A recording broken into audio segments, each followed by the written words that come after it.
बिस्मिल्लाहिर्रहमानिर्रहीम। Dear students, आज हमारा लेक्चर है एक्सरसाइज 3.2। उसका बेटे क्वेश्चन नंबर 1 देखिए बेटे, कंसीडर द यूनिवर्सल सेट। ये आपको यूनिवर्सल सेट गिवन है।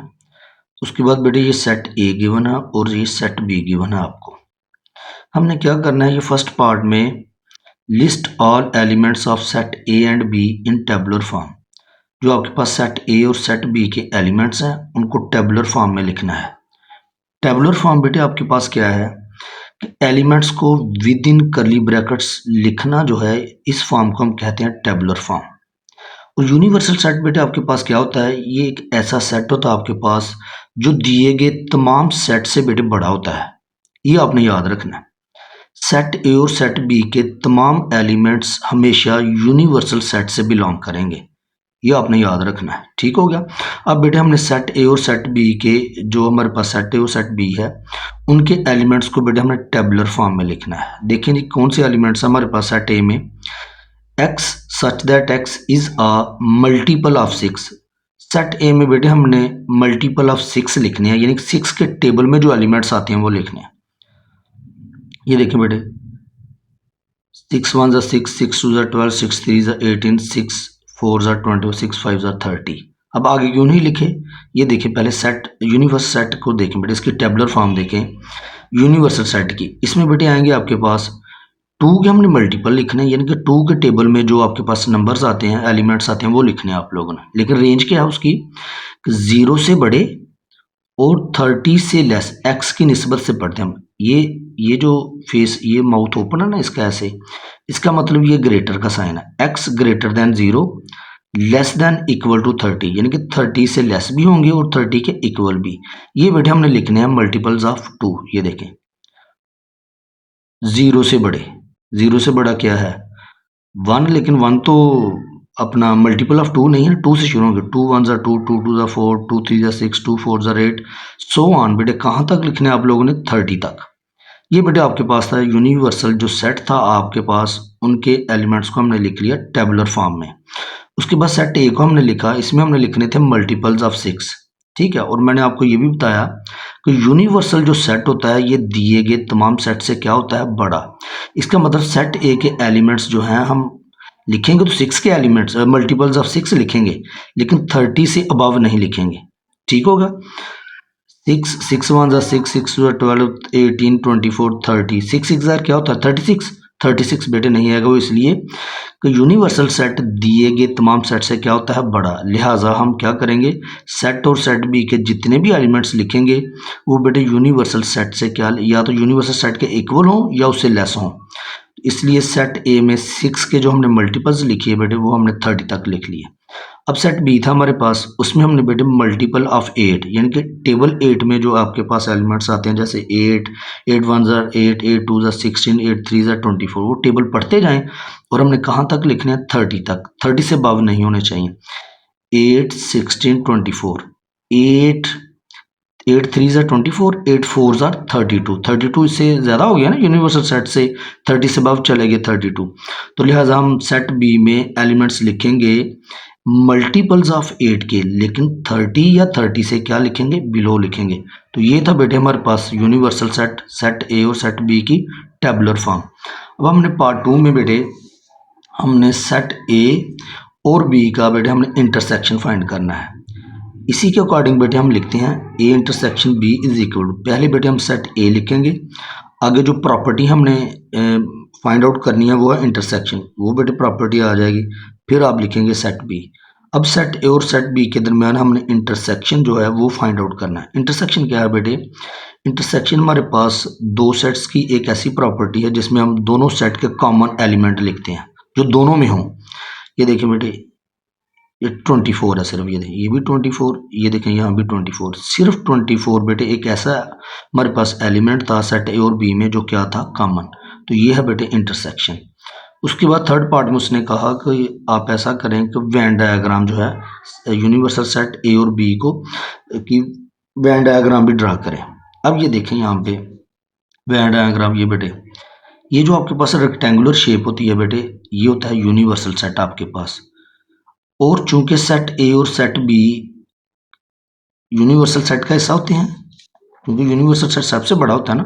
ये जो सेट ए और सेट बी के बेटे एलिमेंट्स होते हैं, ये आपने हमेशा याद रखने हैं, ये सेट यू में से लिए जाते हैं, ठीक है।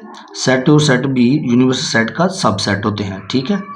तो लिहाजा जाहिर है ए और बी ये यूनिवर्सल सेट के अंदर ही बेटे हम ड्रा करेंगे, लेकिन ये जो हमने सेट ए और सेट बी को इस फॉर्म में हमने ड्रा किया, ये जो पोर्शन आपको नजर आ रहा है, ये पोर्शन बेटे कॉमन पोर्शन कहलाता है, आप ठीक है। और कॉमन पोर्शन, अगर आपके पास दो सेट्स में कोई एलिमेंट्स कॉमन हो तो उसको हम कहते हैं ओवरलैपिंग सेट। ये जो इस वक्त हमने ए और बी को ड्रा किया, ये ओवरलैपिंग सेट बेटे कहलाते हैं। लेकिन ये देखें, अगर आपके पास फर्ज करें ये आपके पास यूनिवर्सल सेट है एक, ठीक है बेटे। ए और बी में, सेट ए और सेट बी में अगर कोई एलिमेंट कॉमन ना हो तो फिर इनको हम बेटे अलग अलग ड्रा करेंगे। ये जो मेथड है इसको हम कहते हैं डिसजॉइंट सेट। लेकिन चूंकि ये जो हमारे पास सेट था ए और बी में एक एलिमेंट कॉमन था, तो इट मीन्स ये जो हम अब ड्रा करेंगे ओवरलैपिंग, इसको कहते हैं ओवरलैपिंग सेट। फिर बेटे आप लोगों ने सेट ए और सेट बी को एक दूसरे के ऊपर ड्रा करना है, ठीक है। ये होगा ओवरलैपिंग सेट। अब बेटे हम सेट ए और सेट बी के एलिमेंट्स बेटे लिख लेंगे, यू के बाद में देखेंगे। ये देखिए बेटे, सेट ए में ये जो आपके पास पोर्शन है ये क्या है, कॉमन पोर्शन। तो कॉमन एलिमेंट क्या था बेटे, 24। जितने कॉमन एलिमेंट्स होंगे वो आप लोगों ने यहाँ पर लिखने हैं। ये बेटे आ गया 24 आपके पास। अब सेट ए के लिख लेते हैं एलिमेंट। सेट ए के एलिमेंट्स देखें बेटे, 24 तो इधर आ गया ना, 24 के अलावा बाकी जो बच गए 6, 12, 18 और 30, ये बेटे यहाँ पे आ जाएंगे। 6, 12, 18 और 30। अब ये देखिए सेट ए के सारे एलिमेंट कॉमन आ गए, मतलब लिख लिए हमने। वो कौन कौन से थे, 6 था, 12 था बेटे, उसके बाद 18, फिर 24, वो चूंकि वो कॉमन था इसलिए इस जगह पे हमने लिखा, फिर उसके बाद था 30। अब सेट बी के एलिमेंट्स बेटे हम लिखेंगे 8, उसके बाद है 16, कहीं पर भी लिख सकते हैं आप, कहीं पर भी। उसके बाद था 24, चूंकि ये कॉमन था इसलिए यहाँ पे लिखा हमने इसके। सेट और सेट बी के एलिमेंट्स भी आगे आपके पास। अब हमने लिखना है यूनिवर्सल सेट है ये बेटे, ये आपके पास यूनिवर्सल सेट के, ये 2 से बेटे शुरू होते हैं और 30 तक जाते हैं। इसमें कौन से एलिमेंट्स शामिल थे, जो 2 के मल्टीपल्स थे, ठीक हो गया। अब ये बेटे देखें, हमने ये इसके एलिमेंट्स लिखने हैं। ये आ जाएगा जी 2, 4, आगे के बेटे क्या है 6, ये 2, 4 हमने लिख लिया, ये 2 और 4, 6 ऑलरेडी, क्योंकि ए और बी ये भी तो यूनिवर्सल का हिस्सा होते हैं। अगर हमने 6 यहाँ पे आ गया तो फिर यहाँ नहीं लिखेंगे कहीं पे भी, ठीक हो गया। अब ये देखें, ये 6 आना बेटे, तो 6 तो ऑलरेडी हम लिख चुके हैं, ठीक हो गया। तो यहाँ पे अब नहीं लिखेंगे, इसलिए नहीं लिखेंगे क्योंकि यूनिवर्सल सेट में ए और बी भी आते हैं। तो जब हम ऑलरेडी 6 लिख चुके हैं यहाँ पे, तो फिर हमें क्या जरूरत है यहाँ लिखने की कहीं पर भी, ठीक होगा बेटे। उसके बाद देखें 6 के बाद आ गया 8, 8 देखें कहीं, 8 कहीं पर लिखा हुआ है, ये देखें यहाँ पर लिखा हुआ, इसका मतलब 8 भी यूनिवर्सल सेट में हम नहीं लिखेंगे। फिर 8 के बाद बेटे आएगा 10, तो 10 देखें यहाँ पे नहीं है कहीं पर, वो आप 10 लिख लें यहाँ पे। 10 के बाद 12 आएगा, 12 ऑलरेडी हम लिख चुके हैं। 12 के बाद बेटे 14, 14 आप लोग लिख लें। फिर उसके बाद 14 के बाद 16, ये देखें 16 ऑलरेडी लिख चुके हैं। 18, 18 भी लिख चुके हैं। 18 के बाद 20 आएगा बेटे, 20 आप लिख लें। 20 के बाद आएगा बेटे 22, 22 यहाँ कहीं भी नहीं है, तो इसका मतलब 22 भी लिख लें आप लोग, कहीं पर भी लिख सकते हैं आप लोग, कोई जो नहीं, ये जहाँ सर ने लिखे हैं वहीं लिखने हैं आप लोगों ने। 22, 22 के बाद बेटे आता 24, ये देखिए हम ऑलरेडी लिख चुके हैं, क्योंकि यूनिवर्सल सेट में हमने कौन से एलिमेंट लिखे जो 2 के मल्टीपल्स थे। 24 के बाद बेटे आएगा 26, देखिए कहीं पर है नहीं है बेटे, तो 26 भी आप यहाँ कहीं लिख लें। फिर 26 के बाद आएगा 28, 28 भी यहाँ कहीं नहीं लिखा हुआ, अब यहाँ पे लिख लें। 28 के बाद बेटे आएगा 30, ये देखिए 30 हम ऑलरेडी लिख चुके हैं। तो ये था बेटे, ये देखें ना 30, हमने यूनिवर्सल सेट के एलिमेंट्स लिखने थे। तो आपको पता होना चाहिए सेट ए के एलिमेंट्स भी बेटे सेट यू में आते हैं, और सेट बी के एलिमेंट्स भी सेट यू में आते हैं, सेट बी के एलिमेंट्स भी सेट यू में आते हैं। तो लिहाजा जब हम सेट यू लिखेंगे तो ये तो सारा सेट है, ए बी भी तो उसमें शामिल है ना। तो लिहाजा जो सेट ए और बी में ऑलरेडी जो एलिमेंट्स हम लिख चुके हैं, जो सेट यू के बाकी एलिमेंट्स बचेंगे वो आप यहाँ पे लिख लें इसके। तो ये था बेटे इसकी वेन डायग्राम। क्वेश्चन नंबर 2, इसमें बेटे ये यूनिवर्सल सेट आपको गिवन है, मैंने पहले बताया आपको कि यूनिवर्सल सेट हमेशा दिए गए सेट जैसे जी और एच है इससे हमेशा बड़ा होगा। ये दोनों सेट, इन दोनों सेट्स के जो एलिमेंट्स होंगे वो इन्हीं में से इन यूनिवर्सल सेट के एलिमेंट से बिलोंग करेंगे। ठीक है, अब बेटे यूनिवर्सल सेट आपके पास क्या है, कहता है ये 0 से बड़े लिखने हैं आपने और 150 से लेस, एक्स की निस्बत से पढ़ते हैं, X greater than 0 less than equal to 150, 0 से बड़े और 150 से छोटे लेकिन 150 भी सेट का हिस्सा होगा। तो ये बेटे आप लोग लिख लें ऐसे यहाँ पे, ये टेबुलर फॉर्म में हमने लिखना था, पहला पार्ट यही था। ये 1 से लेकर बेटे हमने 50 तक लिख लिए, ये है टेबुलर फॉर्म यूनिवर्सल सेट की। अब जी देखें बेटे, आपके पास जी क्या था, इसमें बेटे हमने एलिमेंट्स लिखे 2 रेज पावर एम। एम क्या आपके पास कहता है, एम जो है आपके पास इन नंबर से बिलोंग करता है। ये देखिए एम की रेंज क्या है, 0 ग्रेटर देन 0 इक्वल टू 0, यानी कि 0 से लेकर लेस देन 7 इक्वल टू 7, यानी कि 0 और 7, 0 से लेकर 7 तक बेटे यहाँ हमने m की वैल्यूज पुट करनी है। जो आंसर आएगा वो सेट जी के क्या होंगे, एलिमेंट्स। चलें बेटे 0 पुट करें, 2 रेज पावर 0, देखें इक्वल टू 0 भी तो है ना, 2 रेज पावर 0, दुनिया के किसी भी नंबर की पावर 0 हो तो वो बेटे 1 के इक्वल होता है। तो ये देखिए हमने यहाँ पे 1 लिख लिया, ठीक हो गया बेटे। फिर उसके बाद 1 के बाद बेटे 2 की बारी आएगी, यहाँ पे अब 2 पुट करना है। 2 रेज पावर 2 से मुराद है 2 को 2 टाइम्स मल्टीप्लाई करना है आप लोगों ने, सॉरी 0 के बाद 1 की बारी आएगी, 1, 2 रेज पावर 1 2 आ जाएगा। फिर उसके बाद बेटे 2 पुट करेंगे, 2 रेज पावर 2 से मुराद ये होता है 4। ये बेटे देखें आपके पास एलिमेंट्स आ गए ये सारे, ठीक है। इधर मैं लिख लेता हूँ ताकि आपको याद रहे, 2 रेज पावर m।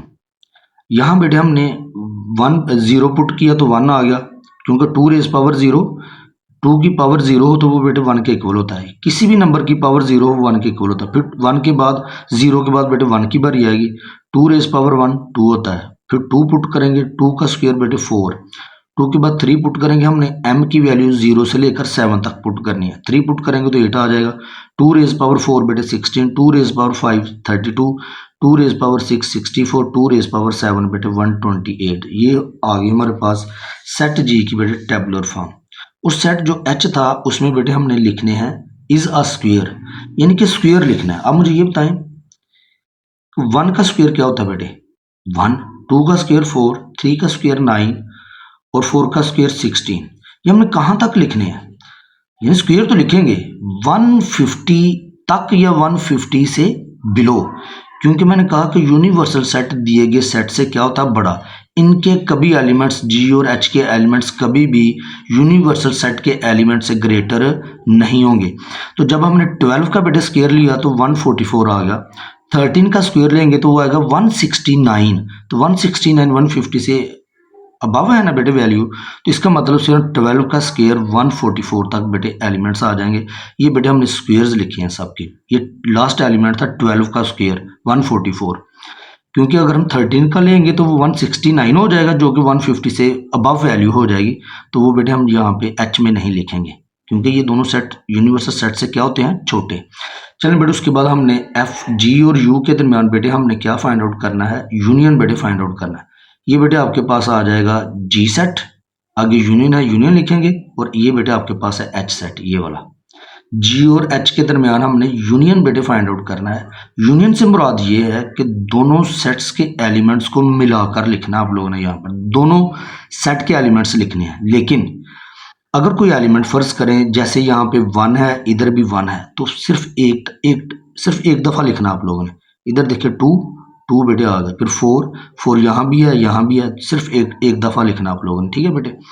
तो ये बेटे दोनों सेट्स के जब एलिमेंट्स जी और एच के मिलाकर लिखेंगे तो ये बेटे ये सारे एलिमेंट्स आपके सोल्यूशन सेट कैसे होंगे, यानी कि 1 1 2 4 एक बार लिखेंगे, 8 9 16 भी बेटे एक बार लिखेंगे, फिर 16 25, फिर उसके बाद 32 36 49 64 दोनों में आ रहा है, एक बार लिखेंगे। फिर 64 के बाद देखें क्या है, 81 81 के बाद 100, फिर 21 21 के बाद 128, फिर उसके बाद बेटे आ रहा है 144। ये सारे एलिमेंट्स बेटे यहाँ पर हमने क्या कर दिए, कंबाइन कर दिए। तो ये है बेटे आपके पास यूनियन। और इंटरसेक्शन बेटे आपके पास क्या होता है, दोनों सेट्स के कॉमन एलिमेंट्स जो दोनों में हों, वो बेटे 1 था फिर 4 था, ये चूंकि ऊपर लिखे हुए यहाँ पे, चूंकि जगह बेटे थोड़ी थी तो इसलिए मैंने यहाँ पे सारे एलिमेंट्स नहीं लिखे, लेकिन आपके पास ये सामने है। दोनों के बेटे जी और एच के हमने कॉमन एलिमेंट्स लिखने हैं। 1 4 16, फिर उसके बाद बेटे 64, बस ये बेटे आपके पास ये देखें 1 4 16 और 64 आपके पास जी और एच का क्या आ जाएगा, इंटरसेक्शन। क्वेश्चन नंबर 3 देखें बेटे। क्वेश्चन नंबर 3 में x such that x is a prime number. अब ये जो पी सेट है इसमें बेटे हमने प्राइम नंबर्स लिखने हैं। प्राइम नंबर्स आपके पास ऐसे नंबर्स होते हैं जिसके मैक्सिमम 2 फैक्टर्स हों। आसान लफ्जों में ऐसे नंबर्स जो सिर्फ 1 और अपने आप पर डिवाइड हों, इसके अलावा किसी और दूसरे नंबर पर डिवाइड ना हो, तो ऐसे नंबर्स को हम कहते हैं प्राइम नंबर्स। अब ये बेटे को अरेंज क्या लिखे, कौन से प्राइम नंबर्स लिखने हैं, 0 से बड़े और 20 से छोटे। ये देखें बेटे 0 से बड़े हैं ये और 20 से छोटे हैं प्राइम नंबर्स।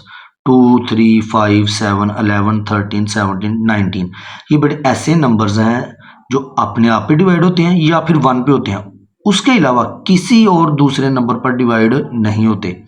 इसमें ज़्यादातर प्राइम नंबर्स में ऑड नंबर्स आते हैं। ठीक है, चलें बेटे। अब उसके बाद क्यू सेट हमने लिखना था। जो क्यू सेट है बेटे आपके पास, क्यू सेट जो है वो हमने लिखना है जी, इसमें एलिमेंट्स लिखने हैं डिवाइजर ऑफ 210, यानी कि ऐसे नंबर्स लिखेंगे जो 210 को पूरे पूरे डिवाइड करते हो, लेकिन उसकी रेंज क्या है, 0 से बड़े और 20 से छोटे नंबर्स हमने लिखने हैं। ऐसे नंबर जो 210 को क्या करेंगे, डिवाइड करेंगे। ये बेटे आपके पास ये हैं 1 2 3 5 6 7 10 14 और 15, ये ऐसे नंबर्स हैं 0 और 20 के दरमियान जो 210 को क्या करते हैं, पूरा पूरा डिवाइड करते हैं। हमने 210 के डिवाइजर लिखने थे, ये उसकी बेटे रेंज थी, ये हमने लिख लिया। अब हमने इनमें 2 चीज़ें बेटे फाइंड आउट करनी थी। एक बेटे हमने इंटरसेक्शन फाइंड करना है और दूसरा बेटे यूनियन फाइंड आउट करना है। इंटरसेक्शन के केस में आपको बताया था कि हम कॉमन एलिमेंट्स लिखते हैं। ठीक है बेटे, इस यहाँ पर मैंने सारे एलिमेंट्स नहीं लिखे, वो इसलिए कि जगह बेटे कम थी, लेकिन यहाँ से देख लें पी और क्यू के कॉमन एलिमेंट्स। 3 बेटे आ जाएगा, 2 आ जाएगा, 3 आ 5, उसके बाद बेटे 7 के बाद और कोई एलिमेंट्स नहीं है। ये बेटे आपके पास कॉमन एलिमेंट्स आ गए। यूनियन में बेटे हम लोगों ने क्या करना होता है, यूनियन में दोनों सेट्स के एलिमेंट्स लिखने होते हैं कंबाइन करके। ठीक है बेटे, अब तरतीब से लिखना आप लोगों ने। 1 आ जाएगा बेटे, 2 आ जाएगा। अब ये दोनों में था ना, तो सिर्फ आपने एक टाइम ही लिखना है। ठीक है, एक दफ़ा लिखना आपने। 2 के बाद बेटे 3, ये देखें 3 को भी एक टाइम ही लिखना आप लोग। 3 के बाद 4 यहाँ पे नहीं है। फिर 5, ये बेटे 5 लिख दिया गया यहाँ पे। फिर उसके 5 के बाद 6, ये देखें 6 आ गया। फिर 6 के बाद 7, दोनों में था लेकिन हम सिर्फ एक बार लिखेंगे। 7 के बाद बेटे 8 तो है नहीं है। 9 भी नहीं है। फिर उसके बाद 10 आ जाएगा, ये देखें। फिर 11 के बाद 12 दोनों सेट्स में नहीं है। 12 के बाद बेटे 13 लिख लिया। 14 भी लिख लिया। 15 भी लिख लिया। 15 के बाद आता है 16 दोनों में नहीं है, वो कैसे लिखेंगे। 17 वो बेटे हमने लिख लिया। 17 के बाद 18 आता है, दोनों सेट्स में नहीं है, वो नहीं लिखेंगे। उसके बाद बेटे 19 आपके पास ये आ जाएगा। तो ये था बेटे यूनियन। तो यूनियन में बेटे हमने दोनों सेट्स के एलिमेंट्स को इकट्ठा करके लिखना होता है, लेकिन इस बात का ख्याल रखते हुए कि अगर एक एलिमेंट दोनों सेट में मौजूद हो तो उसको सिर्फ आपने एक दफ़ा ही लिखना है। तो ये है बेटे आपके पास यूनियन। अब बेटे क्वेश्चन नंबर 4 पे आ जाए। क्वेश्चन नंबर 4 है बेटे आपके पास, ये बेटे 2 सेट आपको दिए हैं, ए और बी। सेट ए के एलिमेंट्स है 1 से लेकर 5 तक, और बी है बेटे आपके पास 4 6 8 10 इवन नंबर्स। अब बेटे हमने A union B is equal to B union A prove करना है।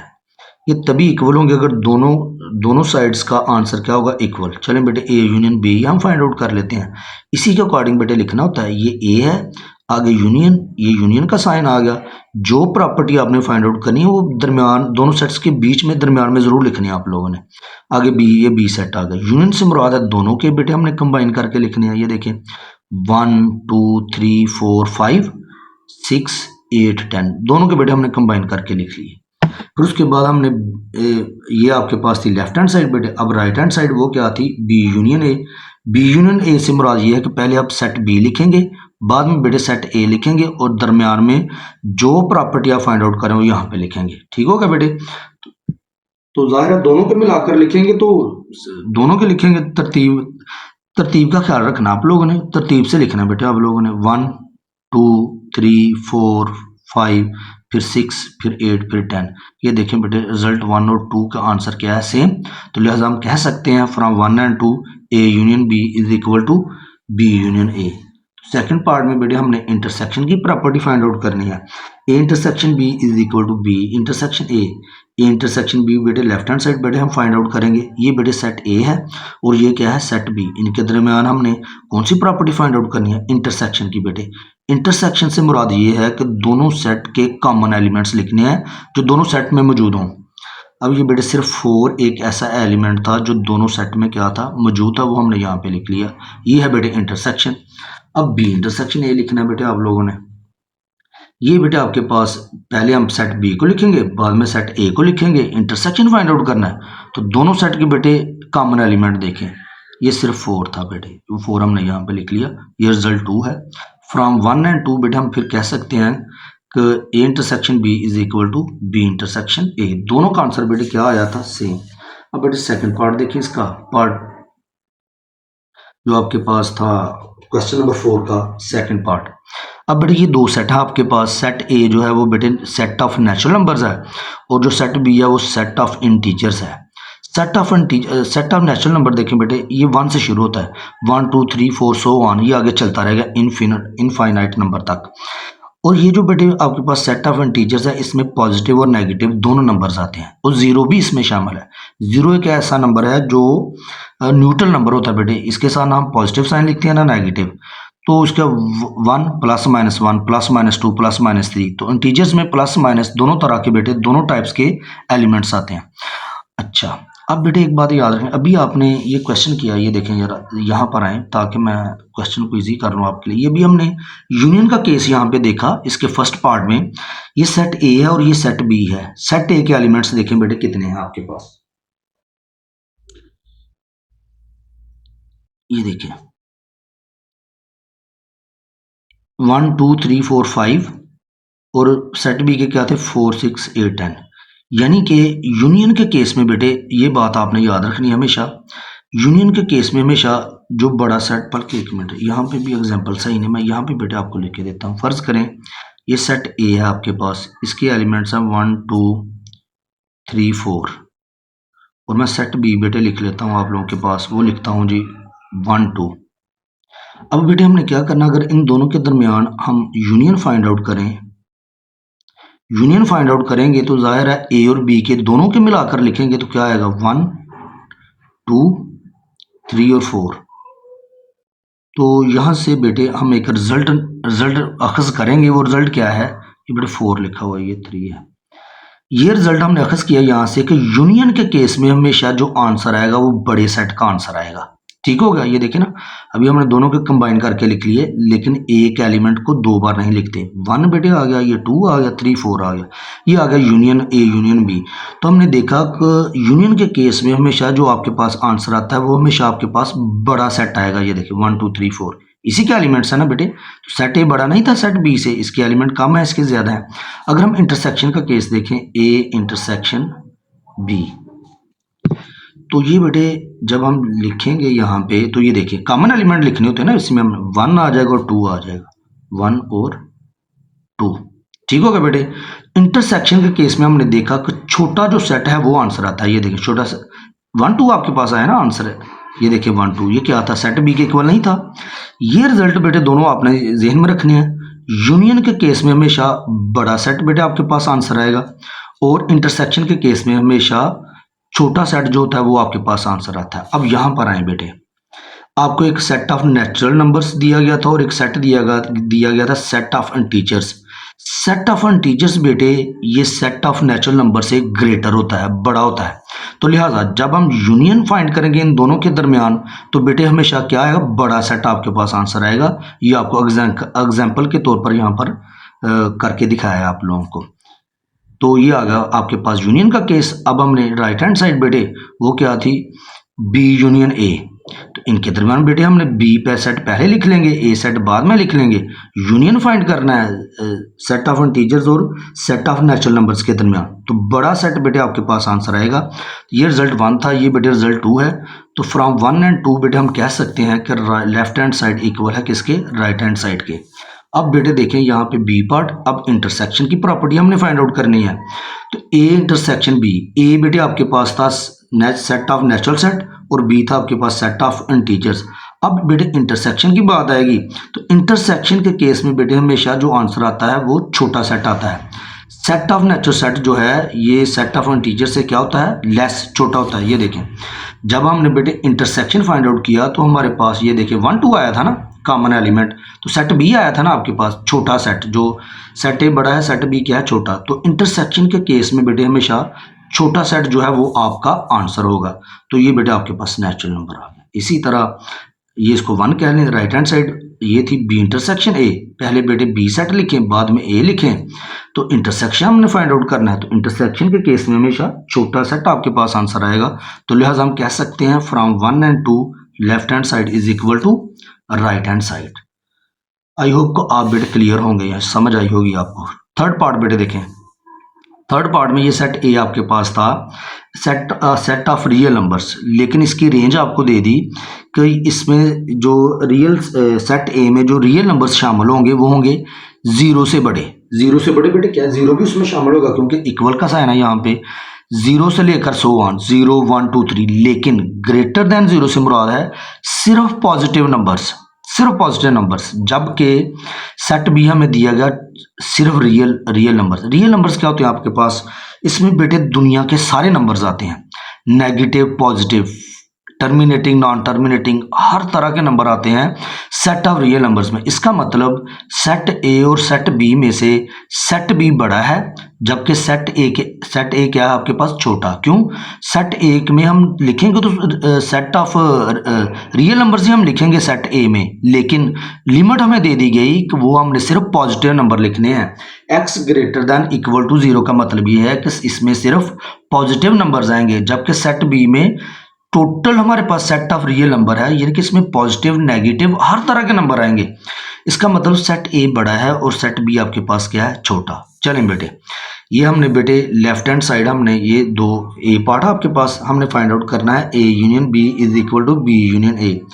चलें बेटे लेफ्ट हैंड साइड लिख लें, ए यूनियन बी, ये सेट ए था आपके पास, यूनियन ये आपके पास था set B, set of real numbers. तो मैंने अभी आपको लास्ट पीछे वाले क्वेश्चन में बताया, लास्ट पार्ट में, पार्ट नंबर 2 में, कर यूनियन के केस में हमेशा बड़ा सेट आपके पास आंसर आता है, यानी कि सेट ऑफ रियल नंबर्स आपका आंसर आ जाएगा जो कि किसके इक्वल है, सेट ऑफ बी के। तो बेटे इसको 1 का नाम दे दें। राइट हैंड साइड हमने फाइंड आउट करनी है बी यूनियन ए, पहले बेटे आप सेट बी लिखें, यूनियन बाद में लिखें सेट ए, यूनियन फाइंड आउट करना है। तो यूनियन के केस में हमेशा बड़ा सेट आपके पास बेटे क्या आता है, आंसर। तो आर जो ये किसके इक्वल था, बी के। तो ये देखें बेटे 1 और 2 का रिजल्ट देखें आपके पास बी आया है, ठीक है, सेम आया ना। तो लिहाजा हम कह सकते हैं from 1 and 2 left hand side is equal to right hand side. इसी तरह बेटे ये देखें पार्ट नंबर 2 इसका देखें बेटे, ये देखिए अब हमने इंटरसेक्शन की प्रॉपर्टी फाइंड आउट करनी है। लेफ्ट हैंड साइड बेटे देखें ए इंटरसेक्शन बी, ये बेटे सेट ए था, इंटरसेक्शन से ये सेट बी है। इंटरसेक्शन के केस में हमेशा छोटा सेट जो है वो आपके पास क्या आता है, आंसर। ये हमने छोटा सेट बेटे लिख लिया जो कि किसके इक्वल था, ये देखें ए के इक्वल था। ये सारी चीज ए के इक्वल नहीं तो इसको हमने लिख लिया सेट ए। इसी तरह हम इसको 1 कह लें बेटे। अब हमने right hand side find out करनी है, वो है बेटे आपके पास यहाँ पे लिखें राइट हैंड साइड, वो बी इंटरसेक्शन ए था बेटे। बी आपके पास सेट ऑफ रियल नंबर्स था और ए आपके पास ये था कि जिसमें रियल नंबर्स तो थे लेकिन 0 से बड़े, 0 से बड़े, ये पॉजिटिव नंबर्स हमने लिखने थे। तो इंटरसेक्शन के केस में हमेशा बेटे छोटा सेट आपके पास आंसर आता है, ठीक है।